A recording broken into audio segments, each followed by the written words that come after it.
রবিউল আউয়াল মাস ব্যাপী প্রত্যেক মসজিদে, প্রত্যেক গলিতে, প্রত্যেক মহল্লায়, প্রত্যেক গ্রামে, প্রত্যেক ইউনিয়ন, থানা, জেলায় সিরাতের চর্চা না হওয়ার কারণে রবিউল আউয়ালের নামে হাজারো আগাছা সমাজে ছড়ায় গেছে। যতই চিৎকার দেন, এই চিৎকারে দিলের মহব্বত বাহির করা যাবে না। যদি মহব্বত বাহির করতে হয় তাইলে ওইটাকে আগে ডিলেট করতে হবে, আর নবীওয়ালা মহব্বত দিয়া ওইটাকে ধুইতে হবে।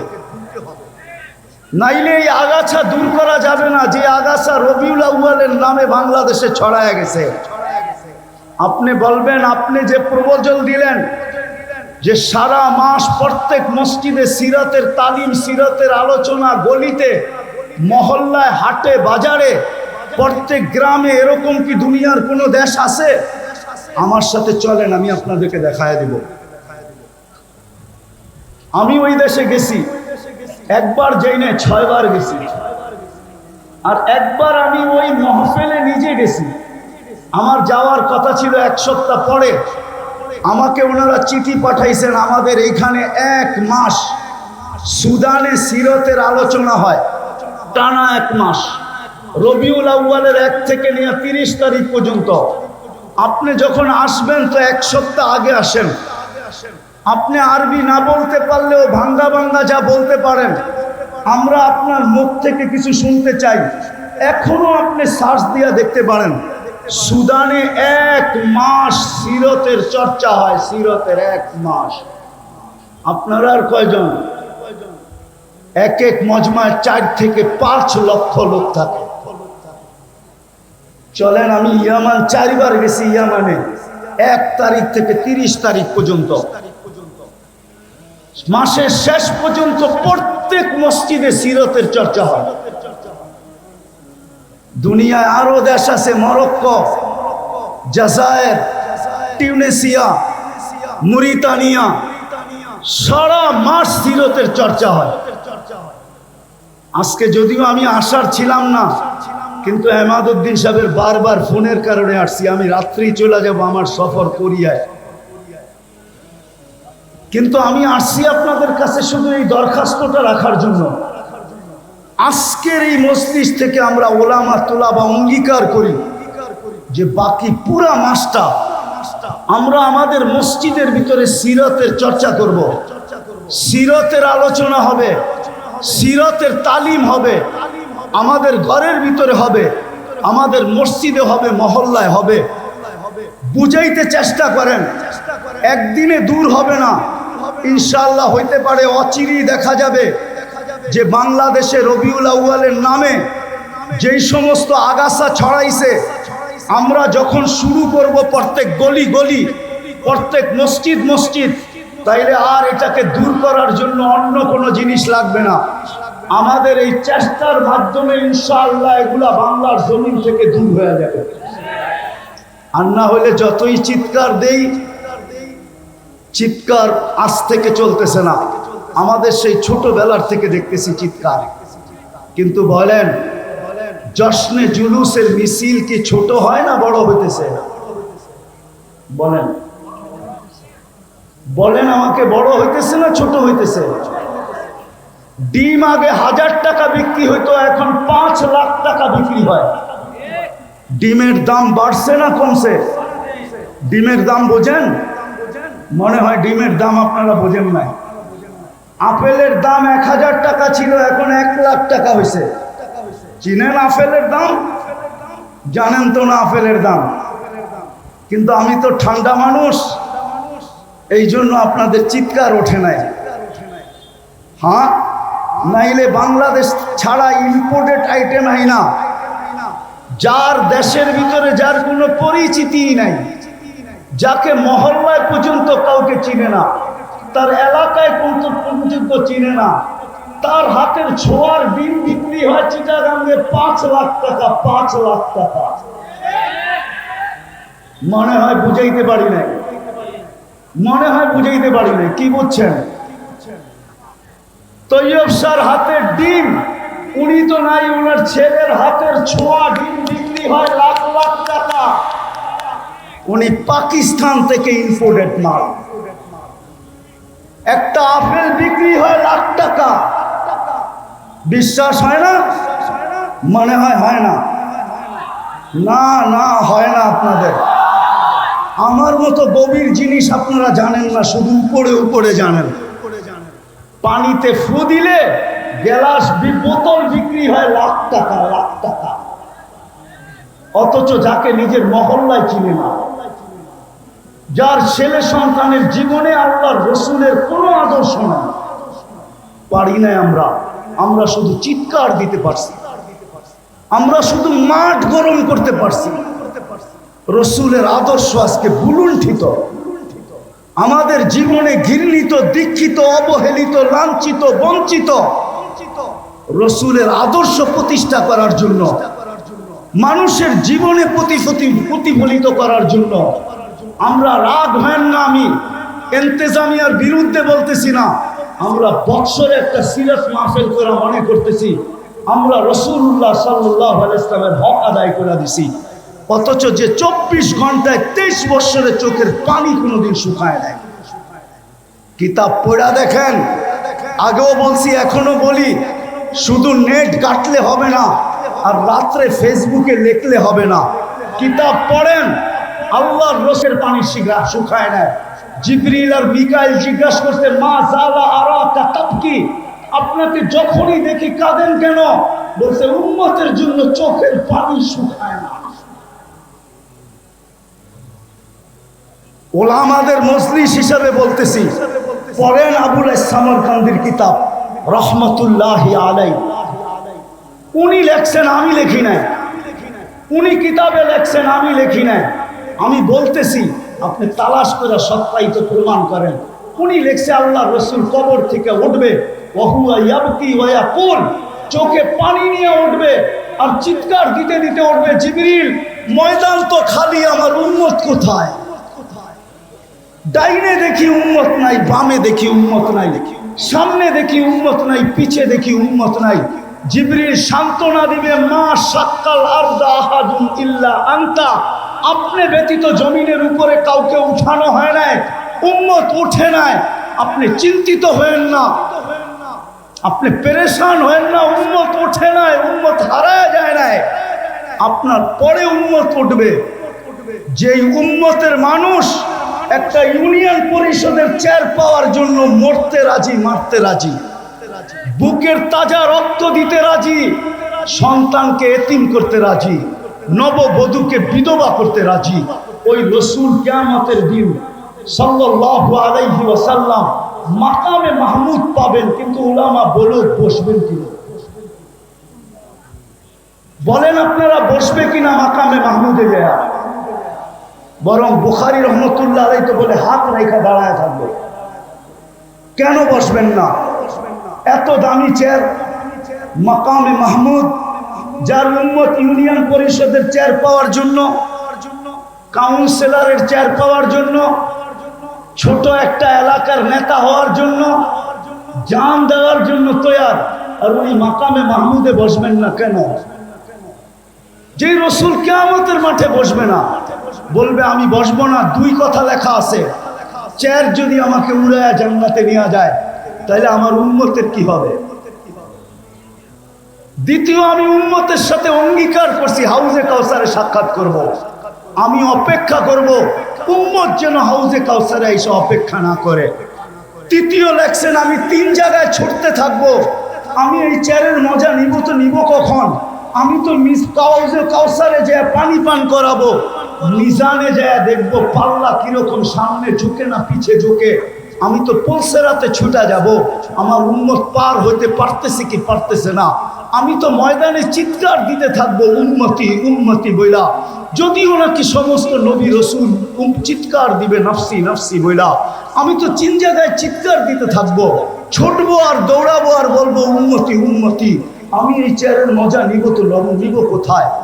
ওই রসুল যিনি উম্মতের জন্য এতটুকু দিয়া গেছেন, বলেন আজকে তার আদর্শ শুধু দাড়িতেই নিবদ্ধ, শুধু টুপিতেই, শুধু পাগড়িতেই, শুধু একটা জুব্বাতেই, শুধু সকাল বিকাল জিকিরেই, শুধু দাওয়াতেই ওই রসুল আদর্শ দিয়া গেছেন আমাদেরকে। আজকে মুসলমান ওই আদর্শের, আমি তো ফিলিস্তিনের জমিন 14 বছর আগে চৈশা আসছি, 14 বছর। আপনি তো মিডিয়ায় দেখা চিৎকার দেন, আপনার সাথে আমার কোনো বিরোধ নাই, কিন্তু আমার মতো ওই জমিন চৈশা দেখেন না আপনারা। আমি অহংকার করে বলতেছি না, আগে 99টা বলতাম, আজকে 102টা বলতেছি। 102টা দেখা শেষ আমার, বাইচা থাকলে আরো দেখার ইচ্ছা আছে। আমি 14 বছর আগে ফিলিস্তিন দেখা আসছি। আপনি দিয়ে মুসা শুনছেন, কিন্তু এই চোখ দিয়ে দেখেন নাই। আপনি দিয়ে খলিল শুনছেন, যেখানে ইব্রাহিম আলাইহিস সালাম শুয়ে আছে, এই চোখ দিয়ে দেখেন নাই। আমার চেয়ে বেশি ব্যথা আপনার দিলে না, আমি বিশ্বাস করি, কেননা আমি দিয়ে মুসা দেখা আসছি। আমি ইব্রাহিম আলাইহিস সালামের ওয়াদি দেখা আসছি। ওয়াদিয়ে ইব্রাহিম, যেখানে উনি শুয়ে আছেন, ফিলিস্তিনের জমিন আমি চষে আসছি। যেই জমিনের প্রত্যেকটা বালুর কণার সাথে বরকত মিশ্রিত, ওয়া বারাকনা হাওলা, ওই জমিন যেখানে আল্লাহ ১৬ লক্ষ নবীদেরকে জীবিত করে একত্রিত করছেন, আর ওই নামাজ যেখানে মুহাম্মদুর রাসূলুল্লাহ ইমামতি করতেন, ওই জায়গার থেকে আল্লাহ রসুল আরশের টেকআপ করছেন। মক্কা থেকে বাইতুল মুকাদ্দাস পর্যন্ত রানওয়ে ছিল, বাইতুল মুকাদ্দাস থেকে টেকআপ করে উপরে উঠছেন। ওই জমিন যেখানে 70 জন জলিলুল কদর সাহেব নবীর কবর পড়া রাখা আছে, কোন কবি লিখছিলেন, এমন দেশটা কোথাও তুমি পাবে না কো খুঁজে, সকল দেশের সেরা সেজে নবীদের জন্মভূমি। ফিলিস্তিন নবীদের জন্মভূমি। আপনি তো মিডিয়ায় দেখা চোখের পানি ঝরান, আমার এখানে ব্যথায় বড়া।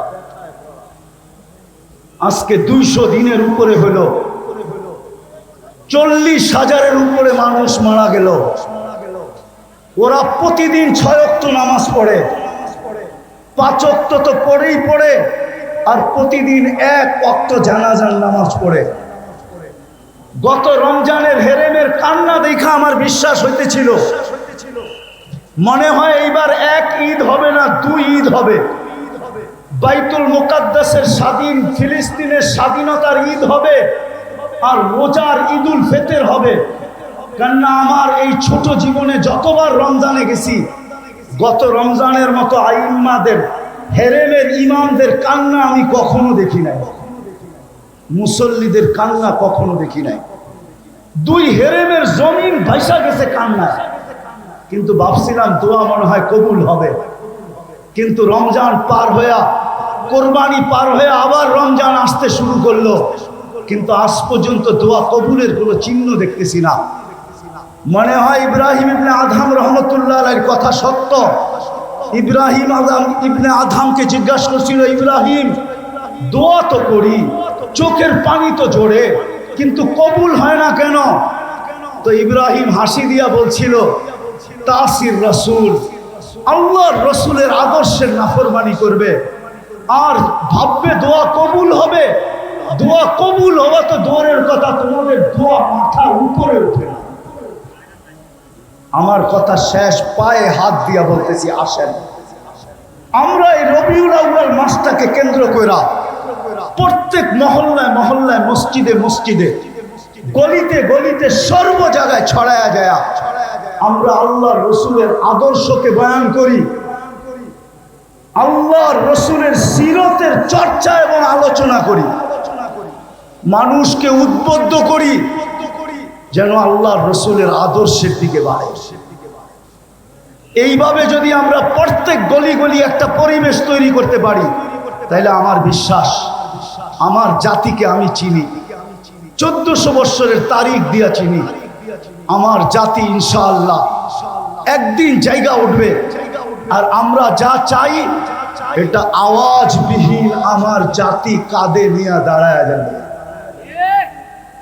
কেননা এই জাতি জুলুম বেশি দিন সহ্য করতে পারে না।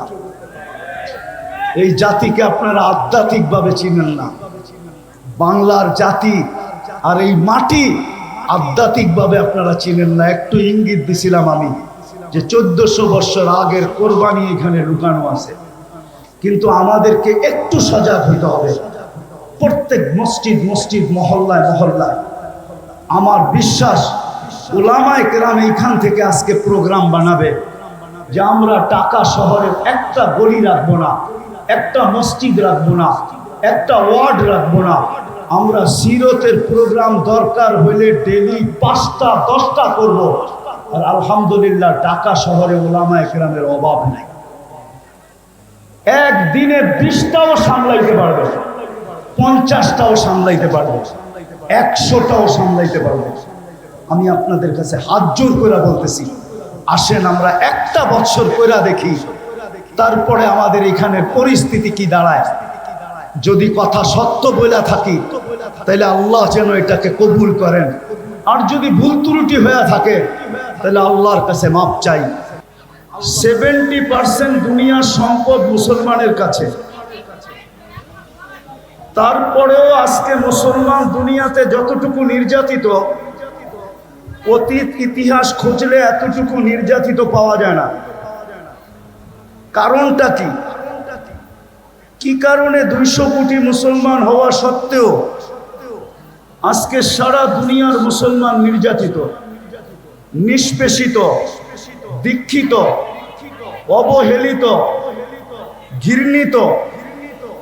বিজাতির কাছে তো কাছে ঘৃণিত বটেই, নিজের দেশেও যেই দেশে 90% মুসলমান, বরং 91-92% মুসলমান যেই দেশে, যেই দেশগুলার অস্তিত্ব ইসলামের উপরে, আজ থেকে না।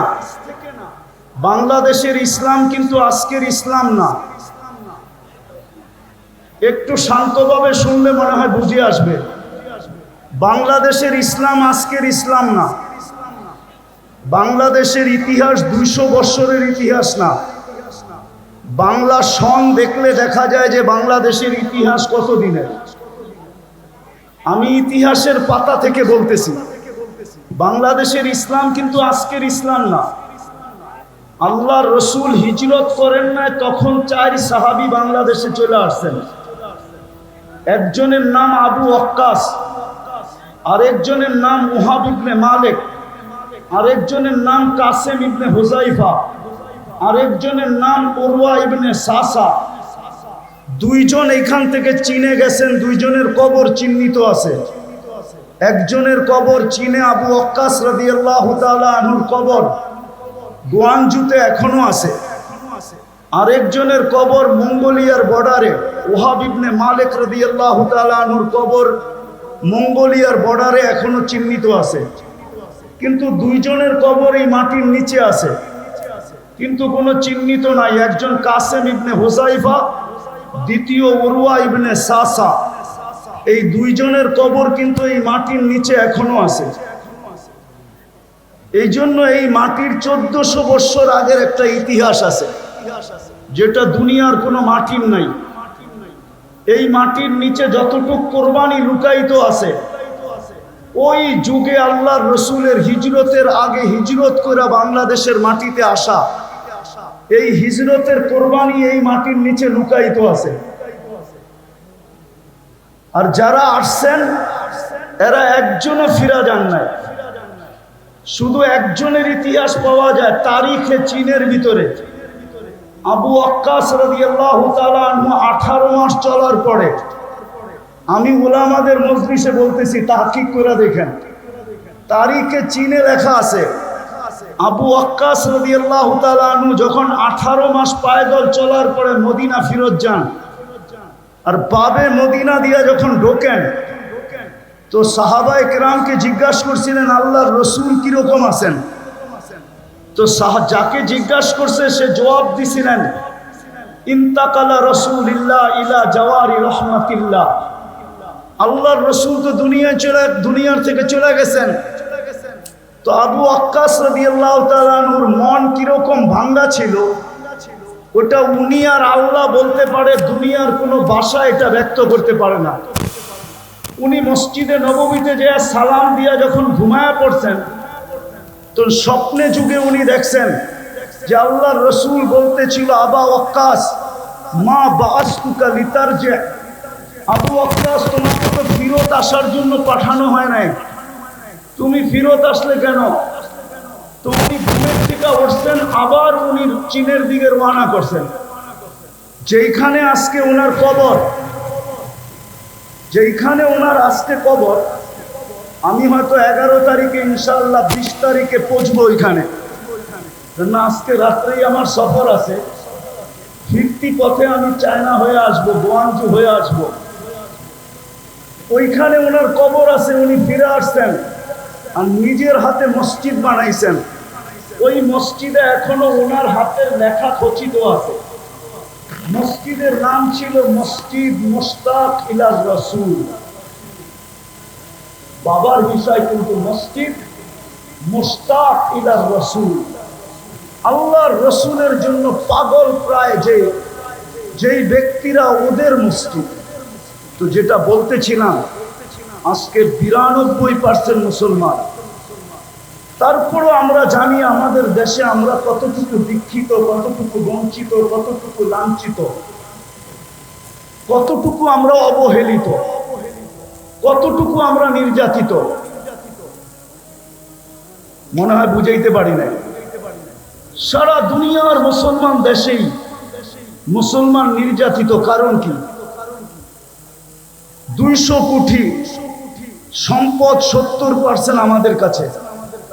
দুনিয়ার তেল বলেন মুসলমানের কাছে, দুনিয়ার গ্যাস বলেন মুসলমানের কাছে, দুনিয়ার সোনা বলেন মুসলমানের কাছে, দুনিয়ার সবচেয়ে বড় টাকা মুসলমানদের কাছে। মুসলমানের চেয়ে বড় টাকা দুনিয়ার কারো কাছে নাই। 4 থেকে 5টা দেশ যদি এক হয়, তাহলে সারা দুনিয়া এরা কিনতে পারে। এত বড় টাকা মুসলমানের কাছে। দুনিয়ার সবচেয়ে বড় টাকা কুয়েতের কাছে, দুনিয়ার সবচেয়ে বড় টাকা ওমানের কাছে, দুনিয়ার সবচেয়ে বড় টাকা বাহরাইনের কাছে, দুনিয়ার সবচেয়ে বড় টাকা ব্রুনাইয়ের কাছে। তারপরও মুসলমান ঘৃণিত, অবহেলিত কেন? আমার প্রশ্ন বলতে পারেন, কথা বলার ঢংও বলতে পারেন।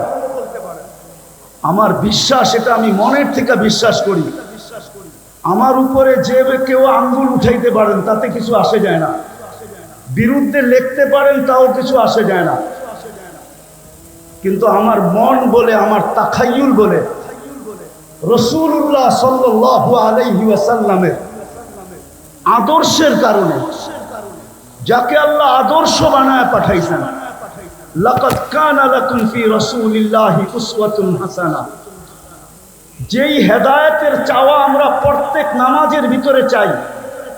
সূরা ফাতিহা ব্যতীত যেই নামাজ হয় না, যার ভিতরে মৌলিক বিষয় হলো ইহদিনাস সিরাতাল মুস্তাকিম। আমি মাদ্রাসার ছাত্রদেরকে বলতেছি, তোমরা একটু ভালোভাবে আমার কথাটা চিন্তা করো, ঠান্ডা মাথায় চিন্তা করো। যেই হেদায়েত আমরা প্রত্যেক রাকাতে চাই, যেই হেদায়েত মানুষের জিনিসের জীবনের ভিতরে সবচেয়ে বড় জিনিস, হেদায়েত প্রাপ্ত যে হয়, খোদার কসম তার কোনো জিনিস দ্বারা মানুষ কষ্ট পায় না, এমনকি পিঁপড়া পর্যন্ত কষ্ট পায় না। আমি আমাদের আকাবেরদের জীবনীর ভিতর থেকে একটা জীবনী বলতে চাইতেছি। হুসাইন আহমদ মাদানী রহমতুল্লাহ আলাইহি একবার হাটহাজারী মাদ্রাসায় আসছিলেন। আজ থেকে 50 বছর আগের কথা হবে।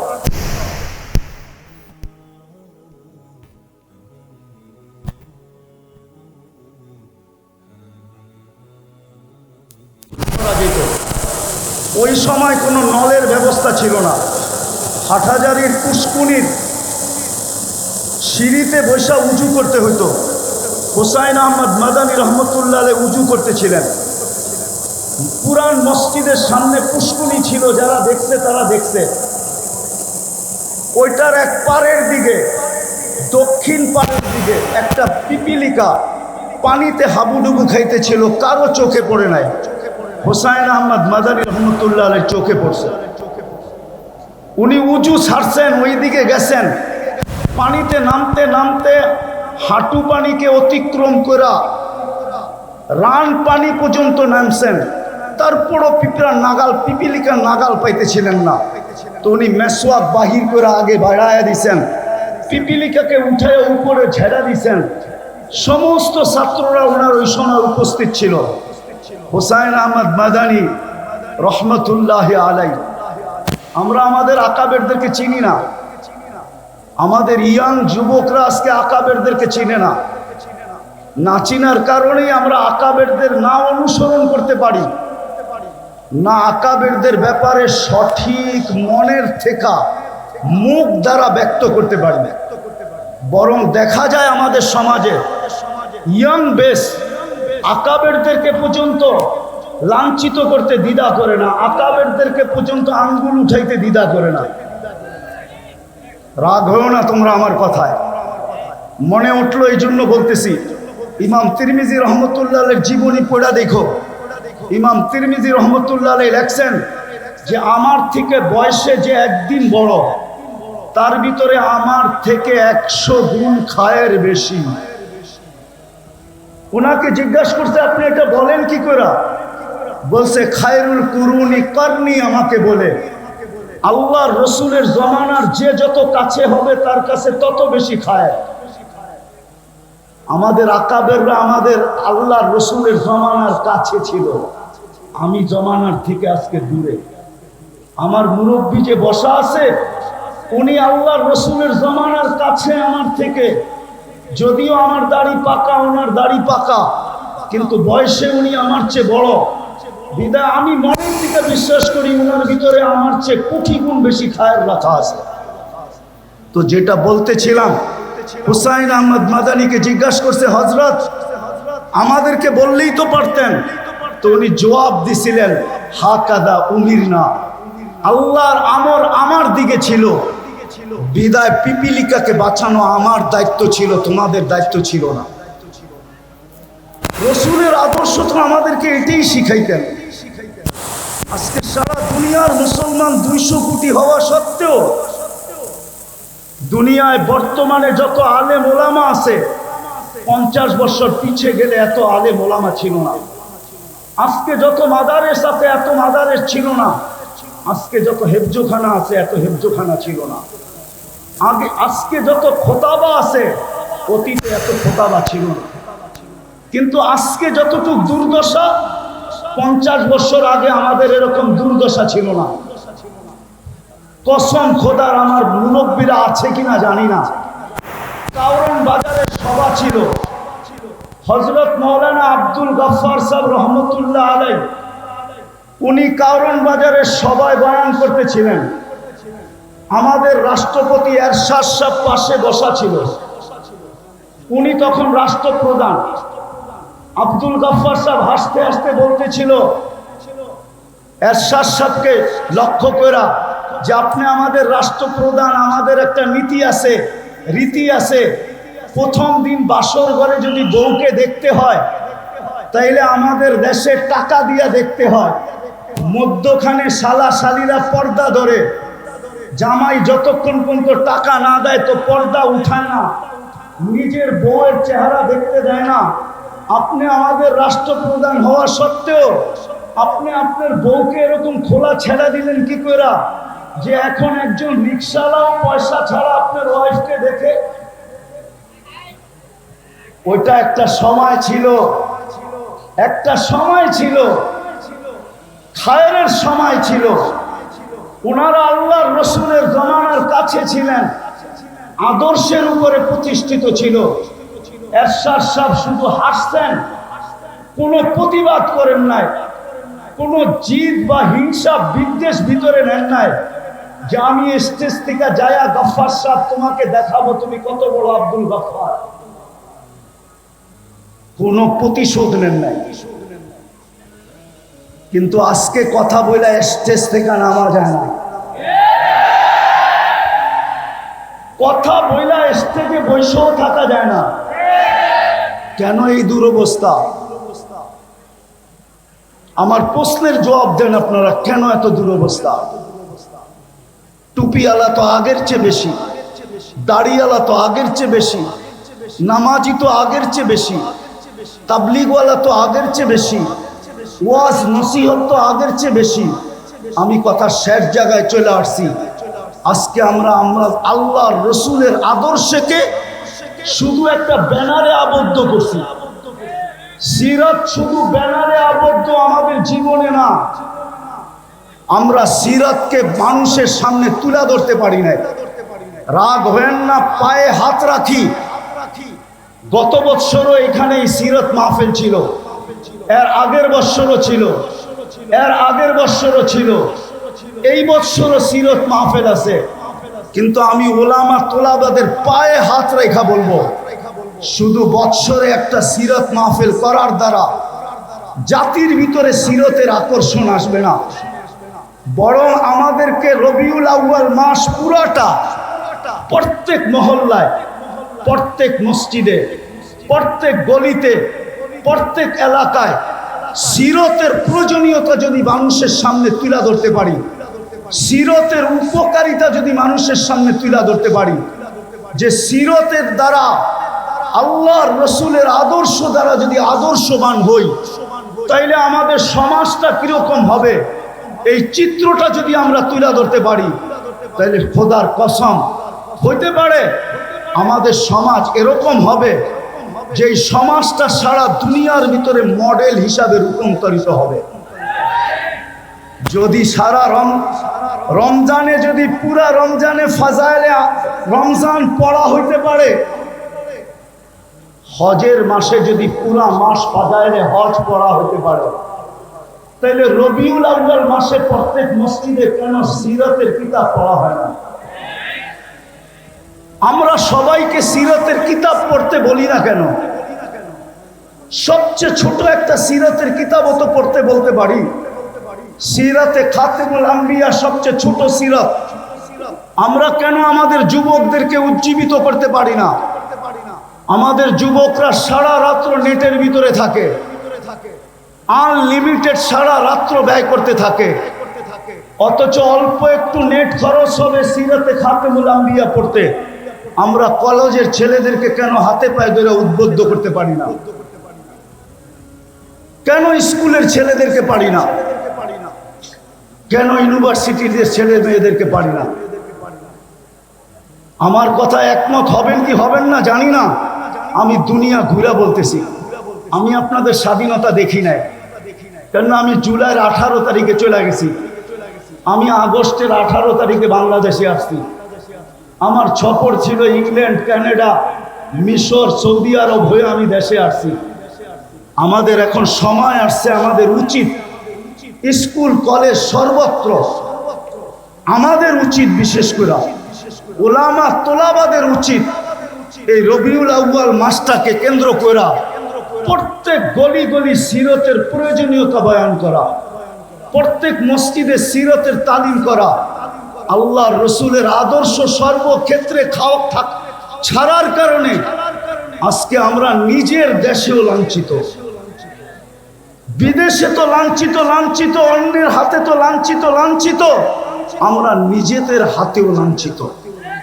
আজকে আমরা সিরতকে ছেড়া দিছি, রসুলের আদর্শকে ছেড়া দিছি, এর জায়গার ভিতরে আমরা আবেগকে নিয়ে আসছি, অন্য কিছুকে নিয়ে আসছি, রসুলের আদর্শকে নিয়ে আসি নাই। আসেন, যেই রসুল 23টা বছর চোখের পানি ঝরায়া আল্লাহর কাছ থেকে আমাদেরকে, সমস্ত উম্মতের ভিতর থেকে আল্লাহর কাছ থেকে আমাদেরকে যা নিয়ে দিছেন, যেই মর্যাদা আমাদেরকে পাওয়ায় দিছেন, এর চেয়ে বড় মর্যাদা কি হইতে পারে? যেই রসুল আমাদেরকে পাওয়ায় দিছেন।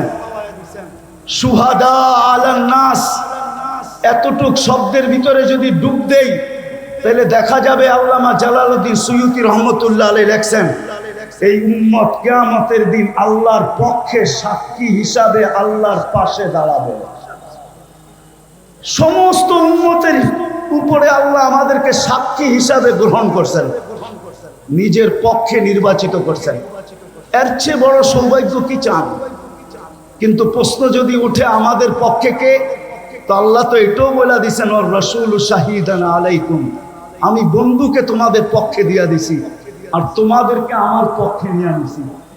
বিদায় আসেন আমরা আজকের এই মাহফিল থেকে অঙ্গীকার করি, আর এটা না হওয়ার কারণে